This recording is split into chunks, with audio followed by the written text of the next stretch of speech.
Okay, call the meeting order at 11. Please join us for the pledge. Pledge allegiance to the flag of the United States of America and to the republic for which it stands, one nation under God, indivisible, with liberty and justice for all. Please call the roll. Chairman Chickanetti? Present. Trustee Hilliard? Present. Trustee Connor? Present. Okay, I need a motion to approve the minutes from the February 4th, 2025 meeting. So moved. Second. All those in favor? Aye. Summary of the work session, please. Today during the work session, we had business owner Chris Bedrick in from American Home and Energy Products to discuss his build out and expansion adjacent to his current property. The zoning director also discussed the results of the recent BZA meetings and a driveway issue on Riverside Drive. Service director, we discussed the timing of replacing the current service director, Bill Thompson, with his retirement coming July 1st.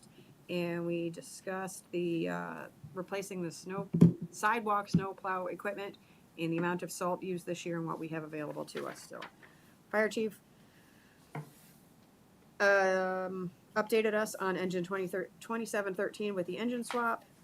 Station 1 electrical upgrade should be beginning soon, and the assistant chief updated us on Grand River and staffing along with ISO ratings and equipment maintenance. We also discussed the Grand River medical billing rates, that they've updated those to mirror ours, and we discussed the planning for the upcoming ICSC convention. Okay, any old business from the floor? Any new business from the floor? Hearing none. Lake County Sheriff's Office.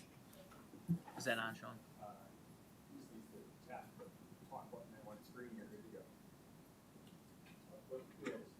There you go. There. Yep. Good morning. So for January, we had one injury accident, 18 damage accidents. We issued 52 citations. We were given 398 warnings. Among those citations, there were 3 operating a vehicle while under the influence. There was 23 citations for driving under suspension. Issued 8 parking violations, and we assisted with 21 disabled vehicles. There was also, I'm sure you guys were aware, the car that went into the pond over on Calendar Boulevard. So we utilized our dive team. They assisted with that recovery of that vehicle.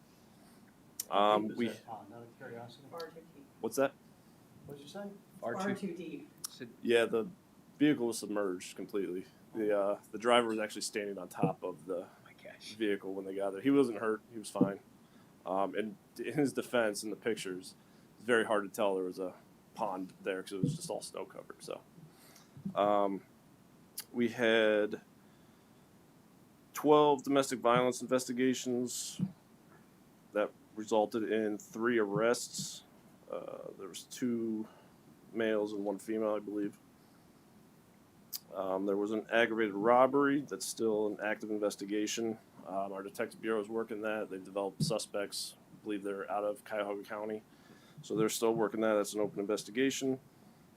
We had 20 disturbances calls, 2 vandalisms. We had 3 DOA calls that were all natural causes, and 1 sex offense case that our detective bureau is currently handling as well. Some of the traffic stops, a male was arrested for possession of dangerous drugs. He had unlabeled prescribed medication.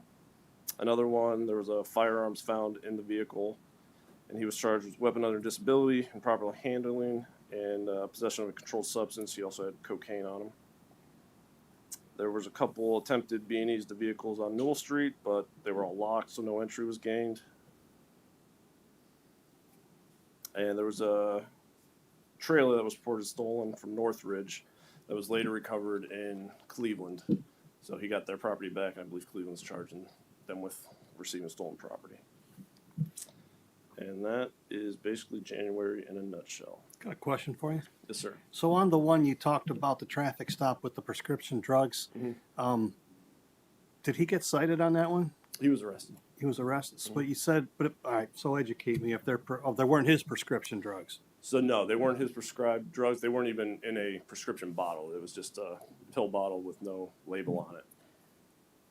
So we sent it to he told us what they were, said that he had that prescription at some point. We checked, he didn't. Then we sent those to the crime lab for analysis. So for the sake of conversation, generically speaking, if somebody were to have prescription drugs that were, let's say, a narcotic, but it was theirs, do they get charged for not having it in the bottle? Typically, no. If we can prove that it's their prescription, we kind of educate them on them that they need to be in that prescription bottle. Okay. All right. Thank you. Sure. Any other questions? Nope. All right. Thanks. Service Department, Nothing to add. nothing to add. Fire, Nothing to add, Mr. Chairman. zoning, Nothing else to add. legal, not present. Excused. Administrator, fiscal officer, Not at this time. trustees. I need a motion to adopt resolution to approve payment to Morton Salt in the amount of $20,296.59 for Salt and Service Department. So moved. Second. All those in favor? Aye. Aye. Trustees, anything else? Nothing. Okay, motion adjourned at 11:06. So moved. Second. All those in favor? Aye. Aye.